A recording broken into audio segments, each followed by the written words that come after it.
ایک صحابی تجارت پر جا رہے تھے، ان کی بیوی حاملہ تھی. بیوی نے کہا ابھی اس حالت میں جا رہے ہو، بچے کی ولادت کے دن قریب ہیں، یہ بچہ ہے پیدا ہونے والا ہے، کس کے حوالے کر جا رہے ہو؟ صحابی اس خاتون کے اپنی بیگم کے پیٹ پر ہاتھ رکھتے ہیں اور کہتے ہیں یہ بچہ تو اللہ کے حوالے ہے، توکلت علی اللہ، اللہ کے ذات پر میں نے چھوڑ دیا ہے، گھبرا مت، میں جلدی آ جاؤں گا تجارت سے. گئے، وہ تجارت پر گئے اور ادھر بچے کی ولادت ہونے سے پہلے ہی خاتون کا انتقال ہو گیا. درد زہ میں، ولادت کے درد میں وہ برداشت نہ کر سکی، انتقال ہو گیا. لوگ لے گئے قبرستان میں دفن کر کے آ گئے. ان کو جب خبر ملی تو وہ جلدی اپنا سامان لپیٹ کر واپس پہنچے. بڑا غم ہوا کہ بیگم نے کہا تھا اس حالت میں چھوڑ کر مت جاؤ، کاش میں ہوتا تو کچھ سہارا تو ہوتا. لیکن بہرحال غم کے عالم میں وہ قبرستان پہنچے اپنی بیوی کی قبر پر. جب وہاں قبر کے پاس پہنچے تو قبر کھلی ہوئی تھی اور ایک بچے کے رونے کی آواز آ رہی. 3 دن گزر چکے. اب انہوں نے قبر کی مٹی ہٹائی تو دیکھا ایک صحت مند بچہ وہاں پر ہاتھ پیر مار رہا ہے اور چیخ رہا ہے، اور ان کی بیوی کی لاش بھی موجود ہے. انہوں نے بچے کو اٹھایا اور پوچھا یہ بچہ اس قبرستان میں قبر میں کہاں سے؟ غیب سے ندا آئی، اے بندے کیا جانے کے وقت تو نے اس بچے کو ہمارے حوالے نہیں کیا تھا؟ اس کی حفاظت اللہ تعالیٰ نے فرمائی. تیرے آنے تک اللہ کی ذات پر توکل اور یقین کرنے والے بندوں کو اللہ کبھی تنہا نہیں چھوڑتا، کبھی انہیں ضائع ہونے نہیں دیتا. امتحانات کی گھڑیوں سے گزارتا ہے مگر اللہ ہر گھڑی تمہارے ساتھ ہے. کچھ لوگ اس کا الگ غلط معنی سمجھ لیتے ہیں. توکل کا مطلب یہ ہے کہ سب چھوڑ چھاڑ کر کے بیٹھ جاؤ، اللہ ہی سب کرنے والا ہے. اس کا نام بھی توکل نہیں ہے. اللہ کی ذات پر یقین اور توکل کا مطلب اسباب کا سہارا لینا ہے لیکن یقین اس کی ذات سے رکھنا. تم گھر میں بیٹھ کر کے یہ سوچتے رہو روٹی آئے گی منہ میں چلی جائے گی، نہیں. روٹی کو گزرنے کے لیے جتنے اسباب کی ضرورت ہے ان اسباب کا سہارا لینا ہے. ہاتھ پیر چلاؤ پھر اللہ کی ذات پر بھروسہ کرو. جب ہم یا علماء بیان کرتے ہیں کچھ نہیں ہوگا اللہ کے اوپر سب چھوڑ دو، تو سارے لوگ شاید سب چھوڑ کر کے بیٹھے ہوئے ہیں. چاہے وہ نبی پاک کی عزت کا معاملہ ہے، چاہے اسلام کی بات آئے، چاہے قرآن کی بات آئے. لوگوں کو ایسا لگنے لگا ہے کہ اللہ کی ذات پر بھروسہ ہے، جو ہونا ہے وہیں سے ہوگا. ایسا نہیں. اگر اللہ کی ذات پر بھروسے کا یہی مطلب ہوتا تو 313 نہتے صحابہ کبھی بدر کے میدان میں نہیں آتے. وہ مدینے میں بیٹھ کر کے ہی کہتے اللہ پر بھروسہ ہے، اللہ فرشتوں کو اتارے گا. نہیں، ہاتھ پیر چلاؤ اور پھر اللہ کی ذات پر بھروسہ رکھو. یہاں تک کہ نبی مکرم صلی اللہ تعالی علیہ وسلم سید الانبیاء ہیں، سید المعصومین ہیں. رسول پاک صلی اللہ تعالی علیہ وسلم خود 160 کلومیٹر پیدل چل کر کے رمضان کے موقع پر بدر کے میدان میں آئے، اور سب تیاریاں ہو جانے کے بعد رات کے وقت بیٹھ کر کے دعا کرتے ہیں کہ اے اللہ ہماری جانب سے جو کچھ کرنا تھا ہم سب کر چکے، اب کامیابی دینا تیری ذات پر ہے، اب تیری شان پر ہے، اور اگر مولا اب بھی ہمیں کامیابی نہ ملی تو اس روئے زمین پر کوئی سجدہ کرنے والا نہ رہے گا. دیکھو نبی پاک صلی اللہ علیہ وسلم یہی دعا مدینے میں بھی کر سکتے تھے، یہی دعا اپنے گھر میں بیٹھ کر کے بھی کر سکتے تھے، اپنی مسجد میں بھی. نبی پاک صلی اللہ تعالی علیہ وسلم نے توکل اور یقین یہ سکھایا ہے کہ پہلے عمل کرو اور پھر رب کی ذات پر بھروسہ رکھو. ایک بزرگ کے بارے میں ایسی بطور مزاح یہ بیان کیا گیا تھا کہ ان کی کھیتی باڑی تھی اور بڑے شریف مولانا صاحب تھے، کھیتی باڑی کرتے تھے اور بیٹھے رہتے تھے. ایک گدھا آتا تھا فصلیں چر جاتا تھا اور یہ تسبیح پڑھتے تھے، لا حول ولا قوت الا باللہ، لا حول ولا قوت الا باللہ. گدھا چلا جائے، گدھا چلا جائے، گدھا چلا جائے، تسبیح 100 بار. گدھا کہاں سے جاتا؟ وہ فصلیں خوب چرتا تھا اور چلا جاتا تھا، اور ان کی تسبیح ختم نہیں ہوتی تھی. گدھے کو بددعائیں بھی دے رہے ہیں اور اللہ کی تسبیح بھی پڑھ رہے ہیں بیٹھی جگہ. اللہ تعالیٰ کچھ کر دے، اس گدھا چلا جائے، یہ گدھا چلا جائے. کچھ نوجوان تھے وہ دیکھتے تھے روزانہ کہ مولانا صاحب بڑے شریف ہیں، روزانہ صرف تسبیح سے ہی گدھے کو بھگا رہے ہیں، تسبیح سے ہی گدھے کو بھگا رہے ہیں. آدھی فصل تو وہ روز کھا گیا تھا گدھا. ان نوجوانوں کو رحم آیا، وہ کچھ ڈنڈے لے کر کے میدان آ گئے. 4-5 دن کے بعد ڈنڈے لے کر کے آئے اور اس کے بعد پھر اس کھیتی میں چرنے والے گدھے کو جو تڑ لگایا انہوں نے، تو گدھا چیختے ہوئے جو بھاگا زخمی ہو کر پھر کبھی نہیں آیا. اور وہ نوجوانوں نے آ کر کے کہا مولانا صاحب آپ کی تسبیح اپنی جگہ پر، لیکن ڈنڈے سے جو توکل ہوتا ہے وہ اپنی جگہ پر. یعنی اگر آپ بیٹھی ہوئی جگہ پر ہی یہ سوچتے رہیں کہ ہماری کھیتی کوئی نہ چرے اور صرف ہم تسبیح پڑھ کر کے سب بھگا دیں، ایسا نہیں ہے. اللہ نے تمہیں قوت فکر بھی دیا ہے، قوت عمل بھی دیا ہے، پہلے اس کا استعمال کرو اور پھر اللہ کی ذات پر بھروسہ کرو.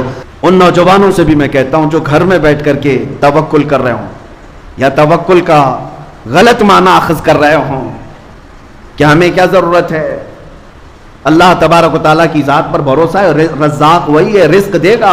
وہ جب چونٹیوں کو رزق دیتا ہے تو ہمیں کیوں نہیں دے گا؟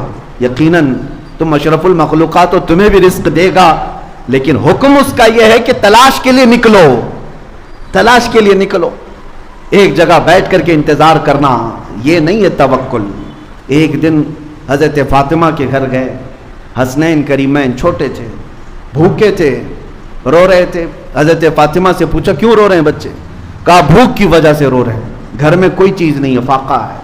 نبی پاک صلی اللہ تعالیٰ علیہ وسلم نے فرمایا فاطمہ نہ گھبرا، تیرا باپ اپنے ہاتھ سے محنت کر کے لائے گا اور تیرے بچوں کو کھلائے گا. خود رسول پاک صلی اللہ تعالیٰ علیہ وسلم مدینے میں نکلے اور چلتے چلتے نواحِ مدینہ میں، مدینے کے خارج میں ایک باغیچہ تھا، اس میں چلے گئے. باغیچے کے مالک سے کہا کیا میں تیرے باغیچے میں مزدوری کروں، تو مجھے اس کی کچھ اجرت دے گا؟ باغیچے کے مالک نے منظوری بھری، کہا کہ ٹھیک ہے میں تیار ہوں، مزدوری کر سکتے ہو. دیکھو میرے باغیچے کے درختوں کو پانی سینچنا ہے، پانی پلانا ہے، تم 1 ڈول پانی بھر کر کے ڈالو گے، میں 2 کھجوریں اجرت میں دوں گا. کنویں سے کھینچ کر کے 1 ڈول پانی بھرنا اور ایک درخت پر ڈالنا اور اس کی اجرت پر صرف 2 کھجوریں. نبی رحمت سید العالمین طٰہٰ و یاسین، ہم غریبوں کے آقا جن کے ہاتھ میں مولا نے سارے خزانوں کی کنجیاں دیں، انہوں نے 2 کھجوروں کی اجرت پر یہ کام کو قبول کر لیا. گئے خود اپنے ہاتھ سے کنویں میں ڈول ڈالتے، پانی بھرتے، کندھوں سے اٹھاتے اور لے جا کر کے درخت کو پانی ڈال کے آتے. اس پر 1 ڈول پر وہ باغیچے کا مالک 2 کھجوریں دیتا تھا. 3 ڈول میرے آقا صلی اللہ علیہ وسلم نے ڈالے، 6 کھجوریں لی. 4تھا ڈول جیسی ہی کنویں میں ڈالے، رسی ٹوٹ گئی، ڈول گر گیا کنویں کے اندر، رسی الگ ہو گئی.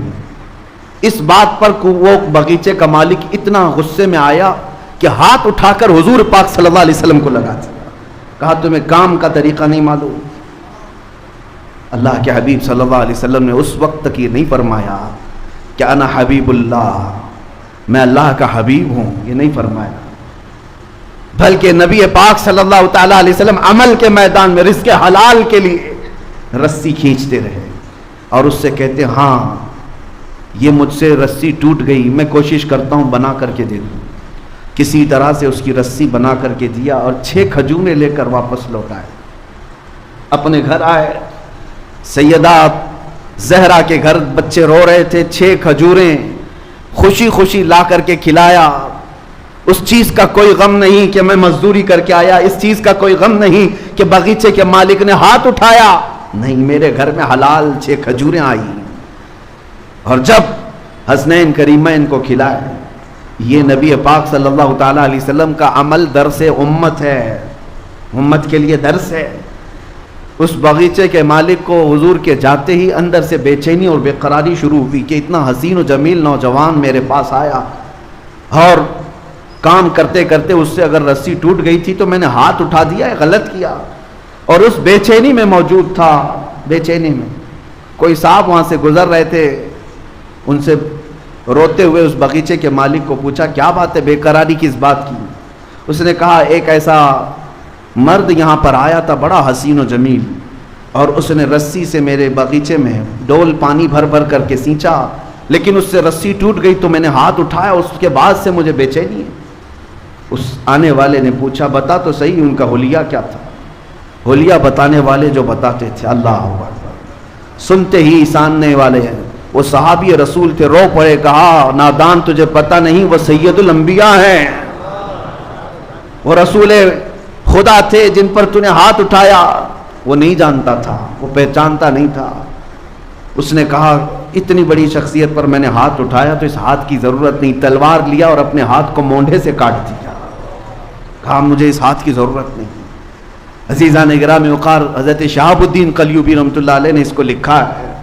یہ اس لیے میں تمہارے سامنے عرض کر رہا ہوں کہ جو نوجوان اپنے گھر بیٹھ کر کے یہ سوچتے ہیں کہ سب اللہ کی طرف سے آ جائے گا, یا کبھی کاموں کو دیکھ کر کے یہ کہتے ہیں میرے سٹیٹس کے برابر کا کام نہیں ہے, یہ میرے سٹینڈرڈ کا کام نہیں ہے, ان نوجوانوں کے لیے بہت بڑا درس ہے جو پوری کائنات کے آقا و مولا جن کے ہاتھوں میں خزانوں کی کنجیاں ہیں, وہ کسی باغیچے میں مزدوری کر کے 2 کھجوریں لا سکتے ہیں.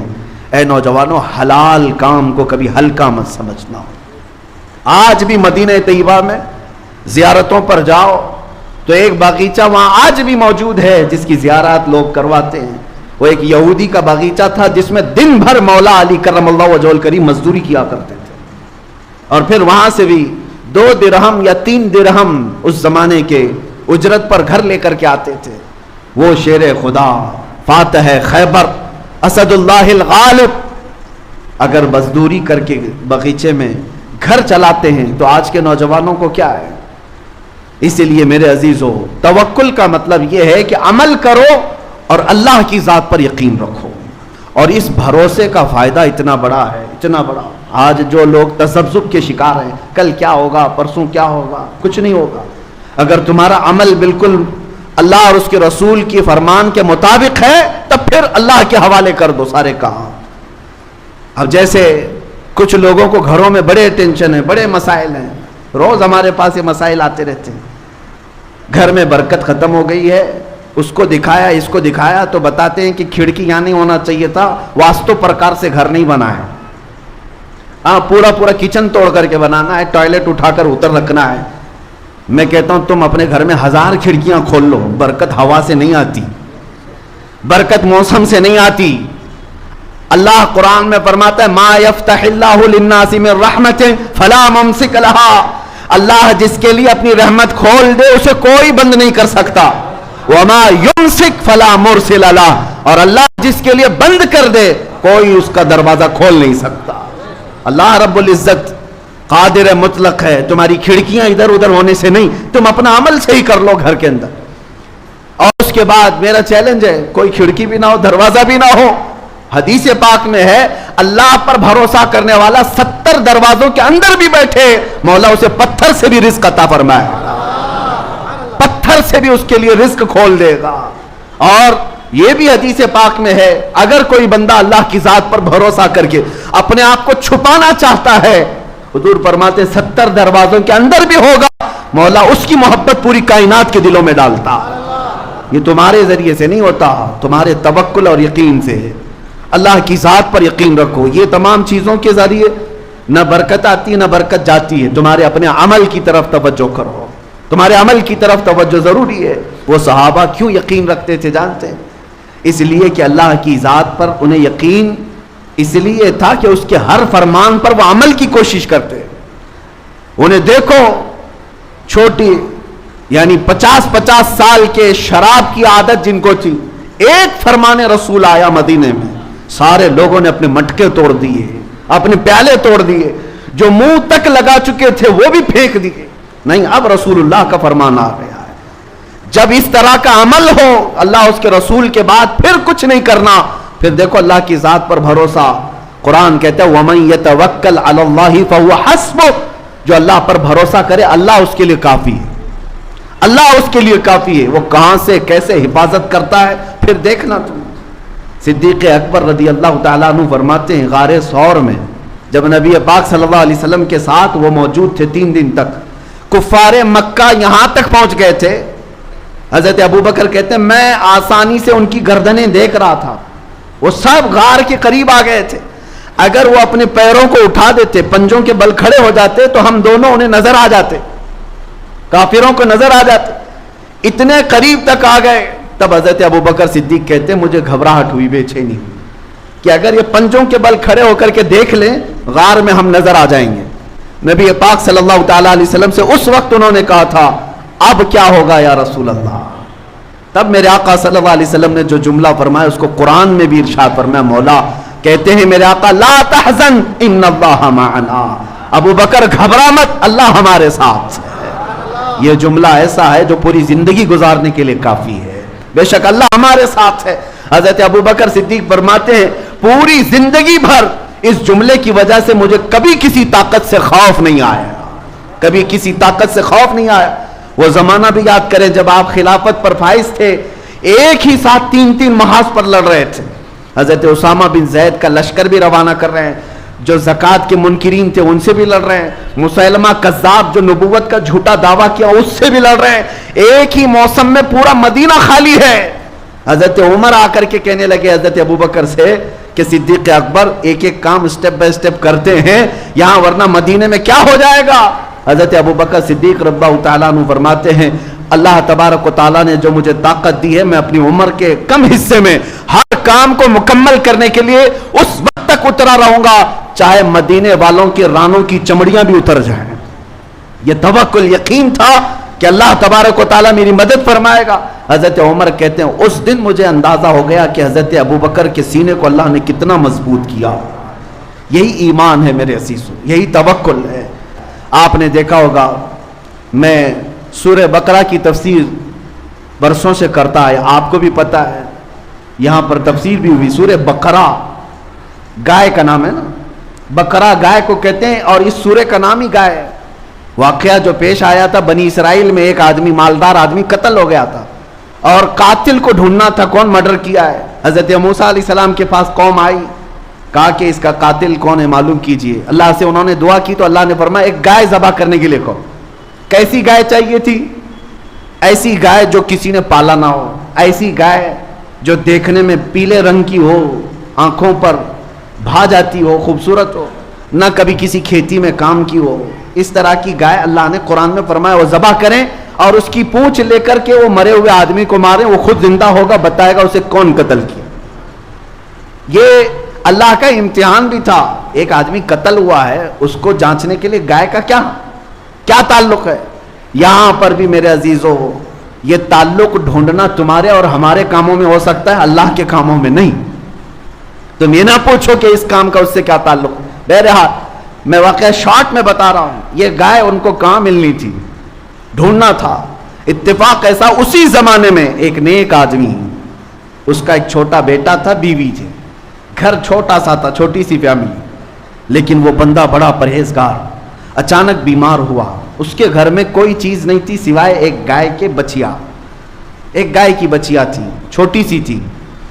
اس نے دیکھا کہ بیماری اس کی بڑھتی جا رہی ہے اور مرنے کے قریب آ گیا. میری بیوی اور بچے کی دیکھ بھال کون کرے گا, ہم تو انویسٹ کر کے چلے جائیں یا نامینیٹ تو کر دیں, بیوی کے نام اتنی جائیداد, بچے کے نام اتنی جائیداد, فلاں بینک میں کچھ رکھ کر کے جائیں. لیکن اس اللہ والے نے اس گائے کی بچیا کو اٹھایا اور جنگل میں لے گیا. جنگل میں لے جا کر کے چھوڑ کر کے اللہ کو پکارتا ہے, اے اللہ تیرے سے بہتر حفاظت کرنے والا کوئی نہیں. میری موت کے آثار قریب نظر آ رہے ہیں اور میرے گھر میں میرا بچہ چھوٹا ہے. میں یہ گائے کی بچیا تیرے حوالے کر رہا ہوں, جب میرا بیٹا جوان ہو جائے تو تو اسے یہ لوٹا دینا. یہ توکل کا اعلیٰ درجہ ہے. جنگل میں لے جا کر چھوڑنے کی کیا ضرورت, میدان میں ہی چھوڑ دیتا, وہ گائے ادھر ادھر چرتی پلتی نہیں. جنگل میں جب کہ بھیڑیا بھی ہیں, شیر بھی ہے, کوئی بھی کھا جاتا. یقین کا درجہ یہی تو سمجھ میں آتا ہے کہ اللہ کی ذات پر کیسا بھروسہ تھا. چھوڑ کر کے چلا آیا اپنے گھر, اپنی بیوی کو بتایا میں جنگل میں اللہ کے نام پر ایک گائے چھوڑ آیا ہوں, جب میرا بیٹا جوان ہو جائے تو اسے کہنا جا کر کے اللہ سے وہ مانگ لے. کیا تعلقات تھے اپنے رب کی ذات سے, کیسے تعلقات تھے. ہونا تو یہی چاہیے کہ تم کہیں تھک جاؤ, اس کو سنانے سے بہتر ہے مسجد میں آؤ, سیدھے اپنے اللہ سے باتیں کرو. اللہ کو سناؤ کہ مولا میں تیرا بندہ ہوں, تو میرا خدا ہے, میں جاؤں تو اس کے ہاں کیوں جاؤں, تیرے دربار میں آتا ہوں. اس میں جو لذت ہے دل کے اندر وہ کہیں نہیں ملے گی. دوسرے کو سناؤ اپنی تکلیف, آج ہو سکتا ہے تسلی دے دے, کل 4 کو بتائے گا دیکھا فلاں جو ہے اتنی مصیبت میں, تمہیں تو وہ ہر جگہ بے عزت کرتا رہتا ہے. لیکن مولا کی شان یہ ہے تمہاری چیزوں کو چھپاتا بھی ہے اور نوازتا بھی ہے. وہ بچہ جوان ہوا, بیوہ عورت تھک گئی تھی کما کر کے کھلا کر کے, اپنے بیٹے سے کہتی ہے بیٹا دیکھ اب میری بھی عمر ساتھ دینے چھوڑ چکی ہے, تیرے باپ نے ایک گائے کی بچیا جنگل میں چھوڑی تھی, وہ ہو سکتی ہے بڑی ہو گئی ہوگی, گائے بن گئی ہوگی, تو جا اللہ کے نام پر پکار, شاید وہ تجھے گائے مل جائے, اس کو بیچ کر ہم اپنا گھر چلا لیں. یہ نوجوان جنگل میں گیا اور پکارنے لگا، یا رحمان، اے اللہ، میں فلاں کا بیٹا ہوں، میرے باپ نے تیرے حوالے ایک گائے کی بچیا کی تھی اور تیری حفاظت میں چھوڑ کر گیا تھا، اب میں جوان ہو گیا ہوں، وہ گائے مجھے لوٹا دے۔ جنگل میں وہ پکار رہا تھا، اچانک دیکھا ایک بہت ہی صحت مند گائے اس کے سامنے آنے لگی۔ یہ وہی گائے تھی جو بالکل پیلے رنگ کی تھی، یہ وہی گائے تھی جو نہایت دیکھنے میں خوبصورت تھی اور نہ کسی کی پالی ہوئی تھی نہ کسی کی کھیت میں جوتی ہوئی تھی۔ یہ اس نوجوان کے ہاتھ میں آئی، لے آیا، ماں سے کہا گائے مل گئی، اور ماں نے کہا ٹھیک ہے جاؤ بازار میں بیچ دو اس کو۔ اللہ کی ذات پر ایک بندہ توکل کر کے گیا ہے، اپنے بیٹے کو، اپنی گائے کی بچیا کو حوالے کر کے گیا، اور مولا بدلے میں کیا دیتا ہے لوگوں کو یقین نہیں ہے۔ کیا رب تعالیٰ اس کو لوٹا کر دیتا ہے؟ خالی گائے لوٹا کر دے دیا حفاظت کے ساتھ؟ نہیں، گائے جب آئی تو ماں نے کہا بازار میں بیچ دینا۔ کتنی میں؟ ماں نے کہا 6 درہم میں بیچ دو، اتنے ہمیں ضرورت ہے، لیکن جتنے پر سودا طے ہو جائے پہلے مجھ سے بات کرنا۔ وہ بازار میں گیا، 2 لوگ آئے، پوچھا کتنی قیمت ہے؟ کہا 6 درہم۔ اس لڑکے نے 6 درہم قیمت بتائی، خریداروں نے کہا نہیں ہم 12 درہم میں خریدیں گے۔ یہ تو پہلی مارکیٹ ہے، ڈبل میں سامنے والا خرید رہا ہے، گھٹا کر کے لیا جاتا ہے۔ تو نوجوان لالچ میں بیچ تو سکتا، مگر وہ ایک صالح کا بیٹا تھا، کہا میں اپنی ماں سے پہلے بات کروں گا پھر بیچوں گا۔ آیا، ماں سے کہا میں تو 6 میں تیار تھا لیکن سامنے والے 12 میں خریدنا چاہ رہے ہیں۔ ماں نے کہا ٹھیک ہے جاؤ اب 12 اس کی قیمت لگاؤ۔ وہ تو چلے گئے، دوسرے 2 آئے، کہا کتنے کی ہے؟ 12 درہم کی۔ انہوں نے کہا ہم 24 میں خریدیں گے، ہم 24 میں خریدیں گے یہ گائے کو۔ اس نے کہا نہیں میں اپنی ماں سے بات کر کے آتا ہوں۔ گیا اور ماں سے کہا عجب معاملہ ہے، میں 12 لگا رہا ہوں، وہ 24 مانگ رہے ہیں، 24 پہ لینا چاہ رہے ہیں۔ تو ماں نے کہا بیٹا اب کی بار جا قیمت مت لگا، جو آئیں گے خریدنے کے لیے ان کا ہاتھ پکڑ لینا اور پوچھنا میرے گائے کی کیا قیمت ہے تم ہی بتاؤ۔ ماں سمجھ چکی تھی، ماں سمجھ چکی تھی۔ بیٹے نے پوچھا ایسا کیوں؟ ماں نے کہا بیٹا وہ خریدار نہیں ہے، وہ اللہ کے فرشتے ہیں، وہ اللہ کے فرشتے ہیں جو ہماری ہدایت کے لیے آئے ہیں۔ یہ گیا، اب کی بار جا کر کھڑا ہی تھا کہ پھر 2 آئے، کہا گائے کتنے کی؟ یہ گیا ان کو پکڑ لیا اور کہا آپ ہی بتاؤ میرے گائے کی قیمت کیا ہے؟ ان لوگوں نے کہا اے نوجوان تیری گائے 6 درہم 12 درہم کی نہیں ہے، انتظار کر، ایک جماعت ابھی یہ گائے ڈھونڈنے کے لیے آئے گی، اسے ضرورت ہے اس گائے کی، اور قیمت کیا؟ کہا وہ جماعت جب آئے گی تو قیمت بتانا، اس گائے کی چمڑی اتار کر کے اس میں جتنا سونا چاندی بھر جائے وہ اس گائے کی قیمت۔ نوجوان ہکا بکا رہ گیا، کیا گائے کی یہ قیمت ہو سکتی ہے؟ انہوں نے کہا ہاں ہو سکتی ہے، اللہ جب دلانے پر آئے اس سے بھی زیادہ عطا کرے۔ اللہ کی ذات پر تیرا باپ بھروسہ کر کے گیا تھا نا، اللہ کی ذات پر چھوڑ کر گیا تھا، اور اللہ جب بدلے میں دیتا ہے تو صرف وہ چیز نہیں دیتا بلکہ اس سے کئی درجے گنا بڑھا کر کے عطا فرماتا ہے۔ میرے عزیزو وہ جماعت آئی اور دیکھا گائے ہوں بہو وہی ملی ہے جس کا ان کو حکم تھا۔ انہوں نے پوچھا یہ گائے ہمیں تو چاہیے۔ اس نوجوان نے کہا قیمت معلوم ہے؟ پوچھا کیا ہے؟ کہا اس گائے کو ذبح کر کے اس کی چمڑی بھر کے سونا چاندی۔ وہ سب ہکے بکے رہ گئے، اتنی قیمت؟ کہا اتنی قیمت ہے اس گائے کی، ان کو لینا ہی تھا۔ اب دیکھیں اللہ تبارک و تعالیٰ کے سارے کام مقدر پر کس طرح ہوتے ہیں۔ وہ جماعت اتنی کیوں فکر مند تھی؟ ان کو کیوں چاہیے تھا کہ وہ قاتل کون ہے پتہ چلے؟ ایک آدمی کا مرڈر ہو گیا، مر گیا، اور قاتل کو ڈھونڈنے کے لیے اتنی فکر کیوں؟ وجہ یہ تھی کہ مرا ہوا آدمی اس کا مال تھا، اور مال کے لفڑے آپ کو پتا ہے، یا تو قاتل ہڑپنے والا تھا یا یہ جماعت ہڑپنے والی تھی کہ اس کا پیسہ ہم سب کو مل جائے۔ اب جا کر کے شارحین فرماتے ہیں وہ تیار تو ہو گئے قیمت دینے کے لیے، لیکن فیصلہ کیا کون دے گا یہ پیسہ؟ قاتل کو ڈھونڈنے کے لیے کس کا پیسہ لگایا جائے گا؟ تو طے یہ ہوا کہ مرا ہوا جو آدمی ہے اسی کے پیسوں سے یہ خریدا جائے۔ اب جا کر کے انہوں نے اس مرے ہوئے آدمی کی پراپرٹی جائیداد سب جمع کی، تب جا کر کے اتنی ہی قیمت بنی جتنا اس گائے کی کھال میں سونا چاندی ہے۔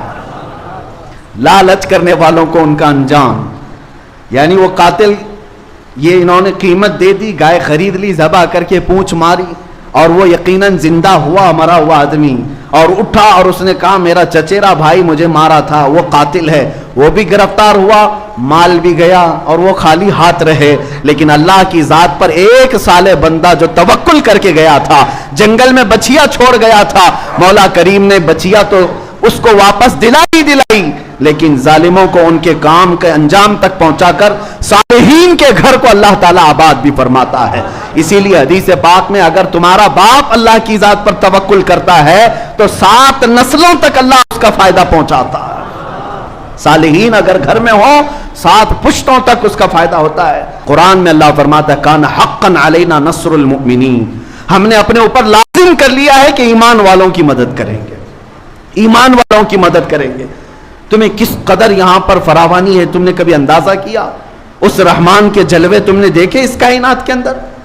پیدا ہونے سے لے کر موت تک وہ ہماری حفاظت فرما رہا ہے ہر گھڑی، اور اس کے سجدوں میں، اس کی عبادتوں میں جو تم نافرمانی کرتے جا رہے ہو، قیامت کے دن بڑا پچھتاوا ہوگا، بڑا پچھتاوا ہوگا۔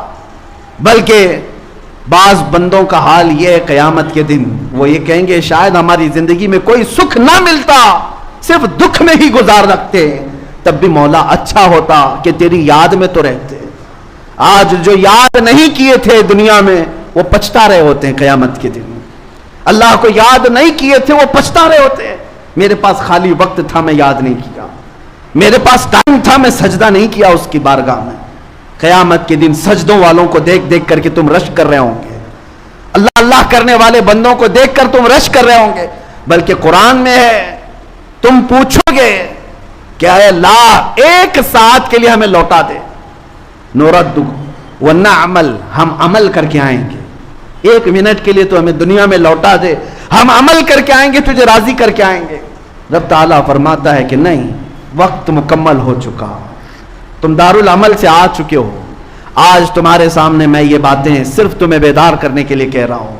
اے نوجوانوں، تمہارے پاس اللہ نے طاقت عطا کی ہے، قوت موجود ہے، اور اس کے باوجود اگر اس کے فرامین سے روپوش، اس کے فرامین سے پشت پناہی کرتے ہو اور روح گردانی کر کے بھاگتے ہو، تو میں نے دیکھا ہے ایک کینسر ہاسپٹل میں گیا تھا، کینسر کے مریضوں کو دیکھ کر کے دعا بھی کرتے ہیں اور اللہ کی ذات پر پھر شکر بھی ہوتا ہے کہ مولا حد تک سلامت رکھا ہے۔